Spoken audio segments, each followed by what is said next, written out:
Hello, friends. Salutations, chers amis. Aujourd'hui, nous poursuivons notre voyage à travers le livre « La tragédie des siècles » d'Ellen White. Si vous venez de nous rejoindre, je vous invite à télécharger ce merveilleux livre sur le site thegreatcontroversyproject.org où il est disponible gratuitement et en plusieurs langues. And in multiple languages. Today, Aujourd'hui, nous allons examiner la première partie de la vie d'Ulrich Zwingli, comme le souligne le chapitre 9, intitulé « Le réformateur suisse ». Quelques semaines après la naissance de Martin Luther, dans une cabane de mineurs en Allemagne, Ulrich Zwingli est né dans un chalet de berger dans les magnifiques Alpes suisses. Zwingli a grandi au milieu des paysages à couper le souffle, des hautes montagnes et de la beauté stupéfiante des prairies alpines. Et son jeune esprit a été impressionné par le sens de la grandeur, de la puissance et de la majesté de Dieu.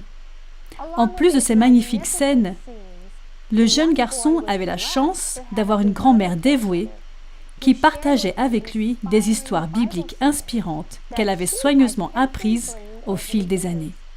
Ces histoires ont profondément marqué Ulrich.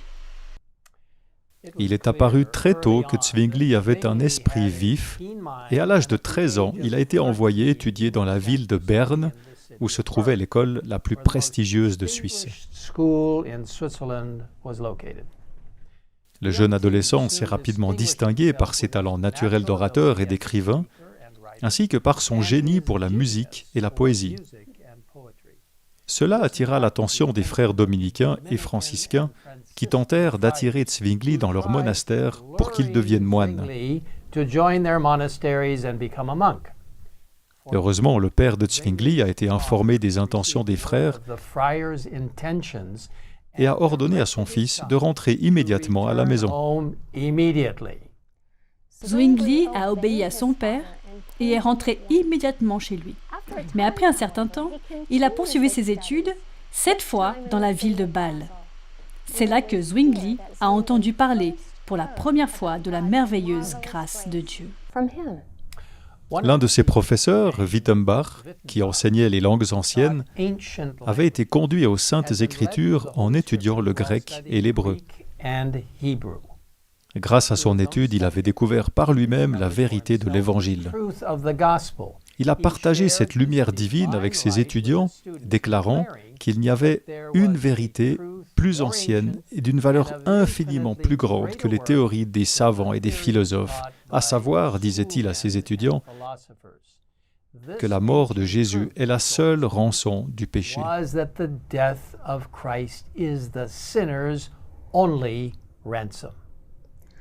Le cœur du jeune érudit a été enthousiasmé par cette bonne nouvelle, et il a porté ses pensées avec lui tout au long de ses études.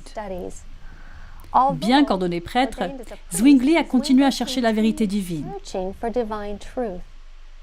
Dans la tragédie des siècles, nous lisons que, acceptant la Bible comme la parole de Dieu, règle infaillible et suffisante de la foi et de la vie, il comprenait qu'elle devait être son propre interprète. Nous lisons ensuite « Il n'osait se servir des Écritures pour étayer des doctrines préconçues. Il estimait qu'il était de son devoir d'en connaître les enseignements positifs et évidents. Il implorait l'assistance du Saint-Esprit, chargé, selon lui, d'en révéler le sens à tous ceux qui le lui demandent sincèrement. » Vous voyez, mes amis, Zwingli était confronté à un dilemme auquel beaucoup sont encore confrontés aujourd'hui. Croire les sophismes offerts par le monde ou au contraire s'appuyer sur la seule parole de Dieu. À l'époque de Luther et de Zwingli, on pensait généralement que seuls les plus instruits et l'Église romaine elle-même étaient en mesure d'interpréter la Bible pour les gens ordinaires. Et aujourd'hui, certains affirment que seuls les gens très instruits peuvent vraiment comprendre et interpréter la Bible, et que seuls les simples d'esprit acceptent la Bible telle qu'elle se lit. Pourtant, toute la réforme a été fondée sur la simple lecture de la parole de Dieu. Décrivant sa propre expérience, Zwingli a écrit « Quand je commençais à m'adonner entièrement à l'étude de la parole de Dieu, la philosophie et la scolastique venaient constamment me chercher querelle. J'en vins enfin à cette conclusion. Il faut que je laisse tout cela derrière moi et que je cherche la lumière de Dieu uniquement dans sa parole. Je demandai alors à Dieu sa lumière et l'étude des Écritures commença à me devenir beaucoup plus facile. Vous voyez, mes amis, en tant qu'adventistes du 7e jour, à l'instar de nombreux grands réformateurs comme Martin Luther, Ulrich Zwingli et d'autres, nous acceptons nous aussi la Bible telle qu'elle est écrite, en demandant l'aide du Saint-Esprit, en comparant les Écritures avec les Écritures elles-mêmes et en leur permettant de s'interpréter elles-mêmes. Nous la considérons comme une lumière qui brille dans les ténèbres, comme nous le lisons dans le psaume 119 au verset 105 qui dit « Ta parole est une lampe à mes pieds et une lumière sur mon sentier. » La Bible est le fondement de toutes nos croyances fondamentales. En effet, notre première croyance fondamentale affirme que les Saintes Écritures, l'Ancien et le Nouveau Testament, sont la parole de Dieu écrite, donnée par l'inspiration divine. Les auteurs inspirés ont parlé et écrit sous l'impulsion du Saint-Esprit. Dans cette parole, Dieu a confié à l'humanité la connaissance nécessaire au salut. Les Saintes Écritures constituent la révélation suprême, souveraine et infaillible de sa volonté. Elles sont la norme du caractère, le critère de l'expérience, le révélateur irrévocable des doctrines et le récit digne de confiance des interventions de Dieu dans l'histoire. Mes frères et sœurs, le moment est venu, plus que jamais, de s'appuyer sur la parole de Dieu. C'est le moment de l'étudier dans la prière, de la méditer, de l'observer comme l'ont fait les premiers réformateurs. Aujourd'hui, le Seigneur nous appelle à nous appuyer sur sa parole et à partager courageusement sa vérité avec un monde qui a désespérément besoin de sa lumière. Et maintenant, je vous invite à prier avec nous.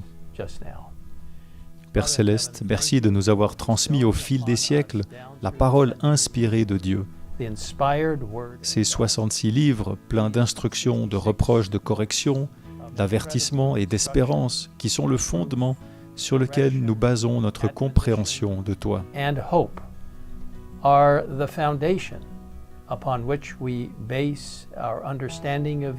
Nous te remercions pour le Saint-Esprit qui nous aide à comprendre la Bible. Nous te remercions pour la méthode éprouvée, du verset après verset, ligne après ligne, précepte après précepte, qui permet à la Bible de s'interpréter par elle-même. Nous te remercions de pouvoir lire la Bible et de l'accepter telle qu'elle est. Tes promesses sont inébranlables, tes prophéties sont absolument vraies et tes conseils sont infaillibles.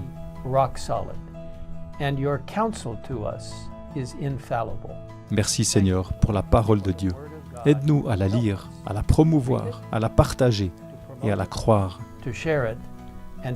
Nous te le demandons au nom de Jésus. Amen. Amen.